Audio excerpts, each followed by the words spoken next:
Hi students, we are studying chapter 2 quadratic equations, practice set 2.5, question number 7.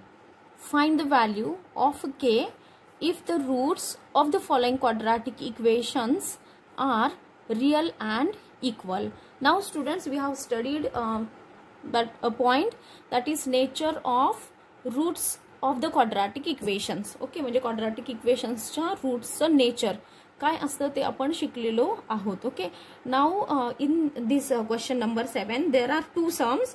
So out of that the first sum you solve yourself, कारण आता आपण second sum जे पाहणार आहोत. By solving this sum it is very easy to solve the first sum. Both of the sums are of the somewhat the similar type. Okay, म्हणजे same टाइपचेच आहेत. के चीच व्हॅल्यू दोन्हीकडे पण फाइंड आउट करायची आहे. So I am going to solve here the second some.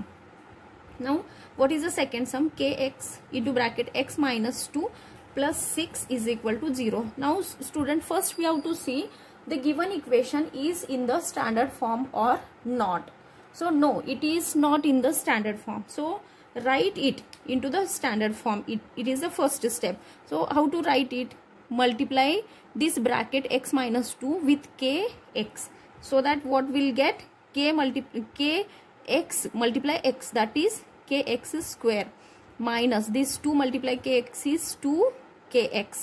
Okay, plus 6 as it is and equal to 0. Now see, the first term is the term of x square, the second term is the term of x, and the third term is constant term. So this equation now becomes into the standard form or general form. Now we are going to write the values of a, b, c. A is k. What is b? b is coefficient of x. आता पहा, x coefficient म्हणजे फक्त इथे 2 नाही घ्यायचा, तर हे 2k पण येणार आहे, because k is not variable. k हे व्हेरिएबल नाहीये. So it is b is equal to -2k. And what is c? c is 6. Okay, now we get values a, b, c. हा तिन्ही पण व्हॅल्यू आपल्याला मिळालेले आहेत. Now we are going to find out the value of delta. Value of delta. Delta is nothing but the b square minus 4ac. It is called as discriminant. आता पहा, कोणत्याही इक्वेशनचं nature of route हे कशावरती depend असतं, तर discriminant वरती depend असतं. Value of the discriminant. So first we are going to find out the value of the discriminant, and we know that the roots are real and equal. It means the value of delta is equal to 0. म्हणजे इथे बी square minus 4ac ची value must be 0, म्हणजे असायलाच हवी, 0 असायलाच हवी, because roots are equal and real. Okay, so here -2k bracket square -4, a is k and c is 6. -2k bracket square, that is -2 चा square, म्हणजे प्लस मध्ये असतो square. Okay, so 4k square minus 4 6 6 चौक 24, 24k. This is the value of discriminant delta. Discriminant delta म्हणजेच काय? b square minus 4ac. Now we know that the roots are real and equal. The roots are real and equal.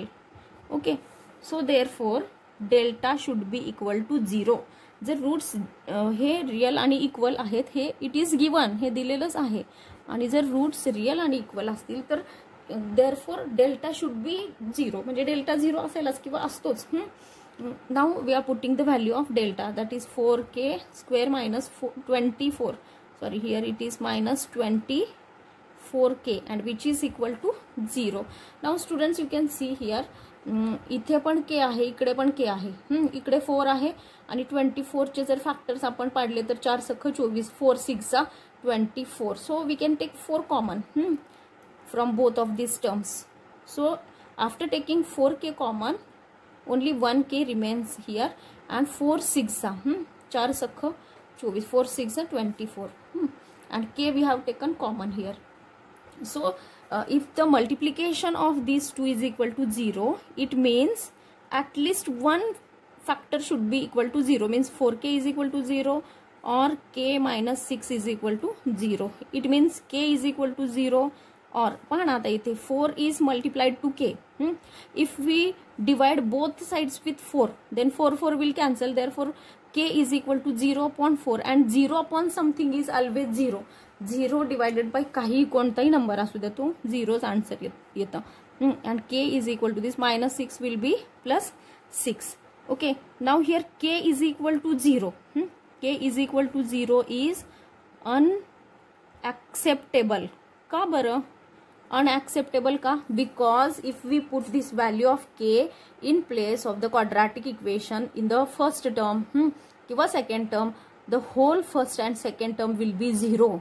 म्हणजे हे फक्त quadratic equation काय मिळेल? फक्त 6. मग 6 is nothing but it is not a quadratic equation. हे quadratic equation आहे का? नाही, कारण फर्स्ट आणि सेकंड टर्म जर 0 झाल्या तर मग हे quadratic equation नाहीच आहे. Because quadratic equation is an equation whose degree is 2. म्हणजे हायेस्ट पॉवर 2 असतो व्हेरिएबलचा हायेस्ट पॉवर. मग आता इथे व्हेरिएबलच नसणार आहे जर हे बोथ टर्म्स 0 झाल्या तर. Okay, so therefore value of K is 0 and which is unacceptable. म्हणजे हे आपल्याला आपण मान्यच नाही करू शकत. अनऍक्सेप्टेबल आहे हे, म्हणजे आपण याचा स्वीकार नाही करणार आहोत. के इज इक्वल टू 0 हे चुकीचं आहे. बिकॉज व्हाय, कशामुळे? मग आता हे because if K is equal to 0 आपल्याला माहिती आहे जर के ची व्हॅल्यू आपण 0 पुटअप केली द इक्वेशन बिकम्स मीनिंगलेस. हे म्हणजे खरं तर हे लिहिण्याची गरज नाहीच आहे. इथं कुणी आपल्याला विचारलेलं नाही. फक्त आपण असं लिहू शकतो K is equal to 0 is unacceptable. This much is enough. There is no need to write the remaining sentence. Okay, तिथे कुणी विचारलेलं नाही. फक्त आपण काय के अनऍक्सेप्टेबल आहे and why it is so we know very well. And therefore आता जर के अनऍक्सेप्टेबल आहे तर what is the value of K? K is 6. So this is the value of k, that is required value of the k.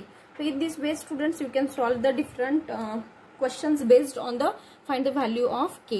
Okay, so thank you students.